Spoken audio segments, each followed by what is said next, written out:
Good morning and welcome to my kitchen.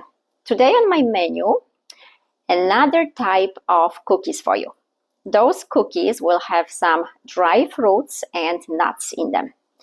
And the combination I like best consists of chopped walnuts, chopped pecans, diced dates. I was gonna say figs, but diced dates, diced figs, diced apricots.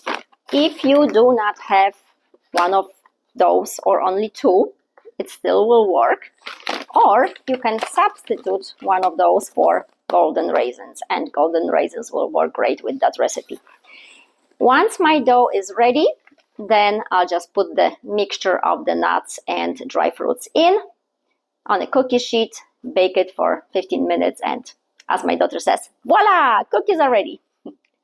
Thank you for watching and welcome to my kitchen.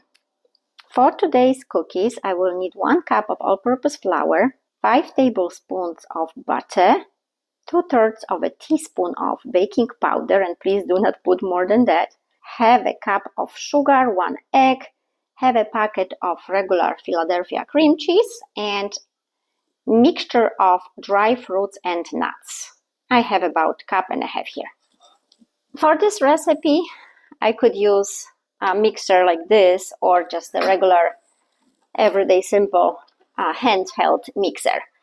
I decided to go ahead with the regular hand mixer and a glass bowl so you can actually see better what's going on once I beat my ingredients together. So the first thing is I have put baking powder and some salt, pinch of salt, into my flour as dry ingredients.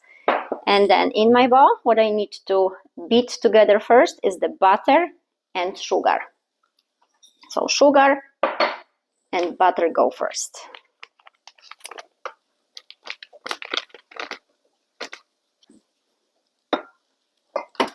And just mix it until you have a creamy texture.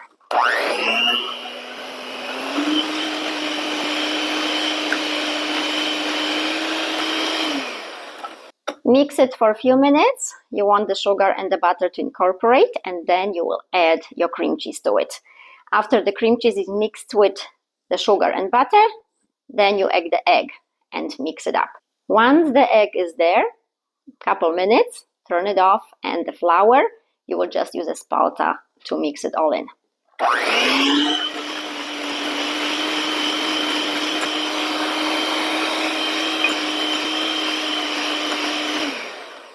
My sugar and butter are getting creamy, so now I can put the cream cheese in.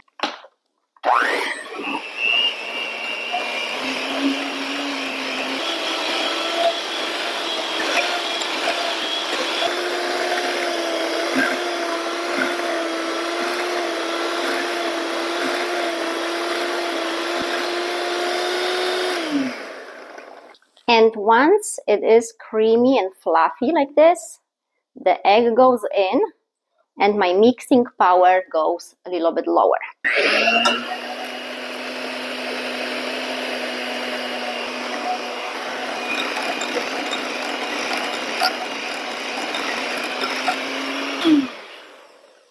Nice and creamy, yellowish texture.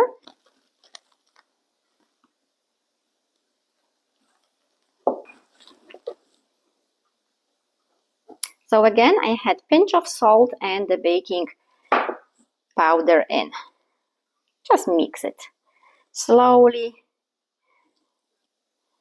I do not want to over mix it because I want my cookies to be on a softer side. So just gently mix the flour in until you don't see any dry flour left. Hi, my little doggy sneezed.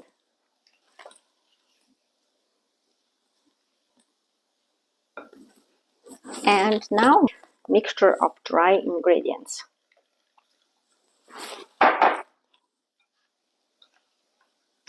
I made those cookies and I made too many, so of course what I did was go to my neighbors next door and treated them to those cookies. And my neighbor has Italian roots, he told me. Oh, Sabina, this brings me to my childhood memories, those cookies. So similar to the cookies my grandma used to bake.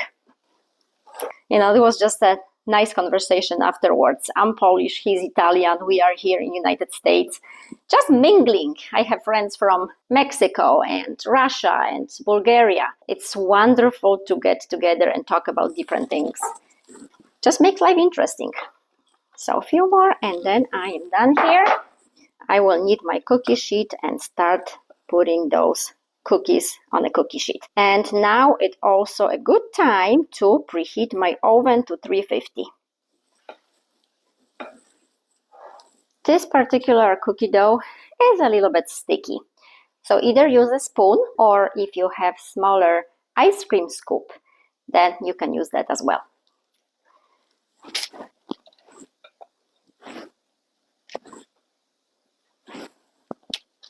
Once I have it on my cookie sheet, I will flatten it a little bit, and I have to wet my hands, otherwise my hands will be covered with the dough because dough is sticky. But just plain water, then it will be easier to shape the cookies a little bit. And check if those cookies are actually about the same size.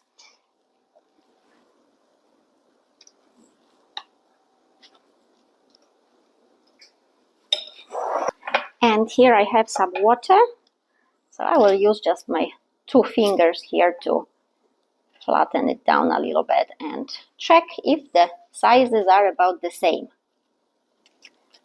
It is not about the looks of the cookies, but if my cookies are not close, if it comes to size, some of them might bake faster and some need an additional minute or so. I want to make sure that my cookies bake evenly, and that's the whole point of it. Sometimes it's very hard to escape when I do what I do and I bake a lot from my children, because I don't want to feed them cookies every single day. It's a little bit too much. That's why I have my neighbors, and usually when I make recipes on YouTube, I treated my neighbors to cookies. Or sometimes I bring it to school to children's teachers. It's a nice gesture to give something to someone. Sharing food. Sharing food was always big in Poland. And my aunt used to do that. She was known for that. Every neighbor knew my auntie, and you could see people coming over the weekend just for coffee and a cake, and conversation. I mean, that was socializing. That was a great, happy moment. And these are my childhood memories. So now that I know if my cookies are about the same size, I can put some more on those that look a little bit smaller.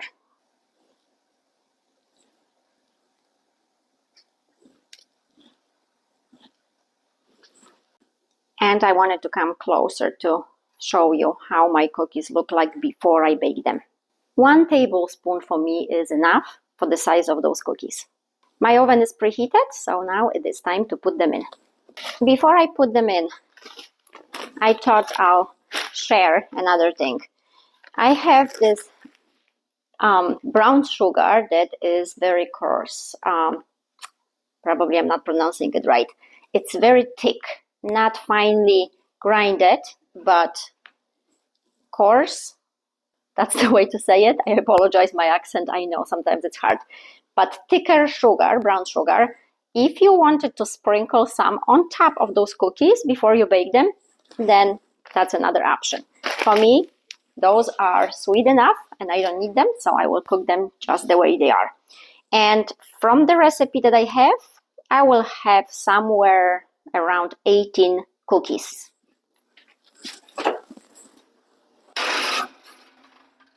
Okay, I've got a couple of them on another tray. And all the ovens that I worked with, usually the top bakes faster than the bottom. So halfway, I will rotate my trays.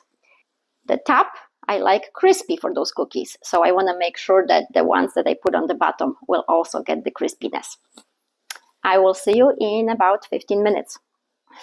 And finally, time to take them out.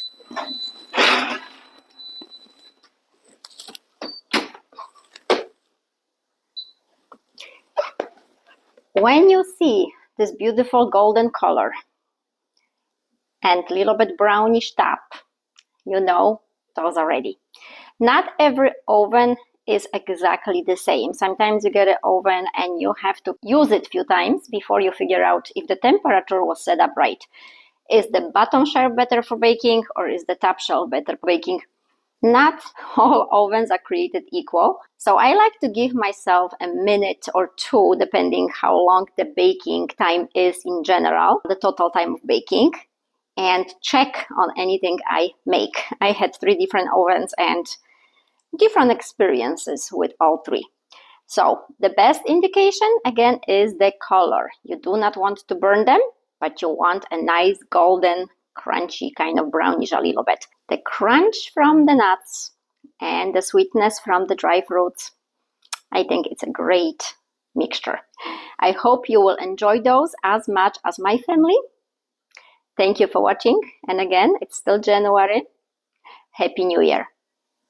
And here is a closer look. So I would like to show you the bottom, more brownish, the top, a little lighter, but these are just right. You do not want to over bake them. They're crunchy a little bit on the outside, but soft on the inside. I wish you bon appetit, smacznego.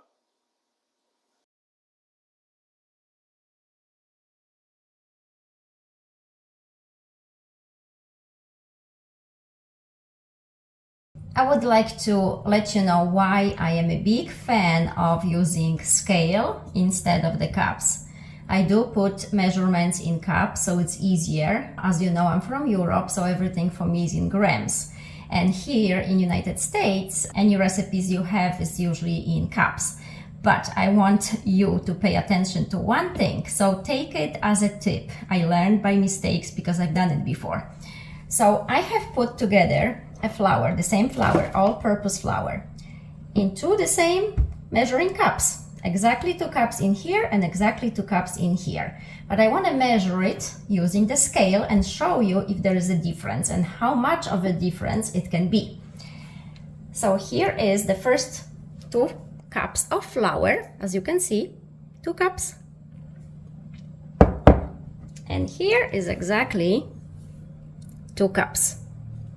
All around, no cheating. And I will turn on, and there's nothing here. My scale, so it's set to 0. Maybe I should show you. So it's set to 0. If you can see. Okay, and I will put the first 2 cups in. And it says it is 248 grams. So now I will take this into a different cup, and it's empty. Put it back. It comes back to 0. And now the other 2 cups. All of it. And this one is 314. So now you can see that 2 cups are not created equal, right? They do not measure on a scale the same. So why is that? Well, it's all about handling the flour. If we are gentle with it, the flour is fluffy, is light, and then 2 cups, nice fluffy flour. If you handle the flour, shake it, kind of bang it, on the surface somewhere, it loses its volume because it becomes dense. So you keep adding to have exactly 2 cups, right?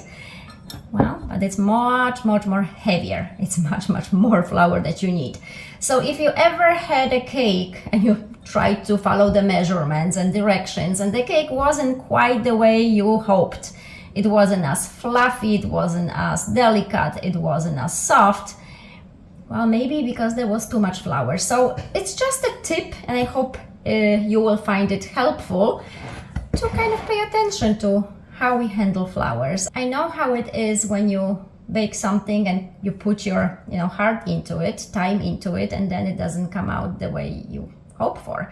and it's frustrating. So I hope this helps. Thank you for watching.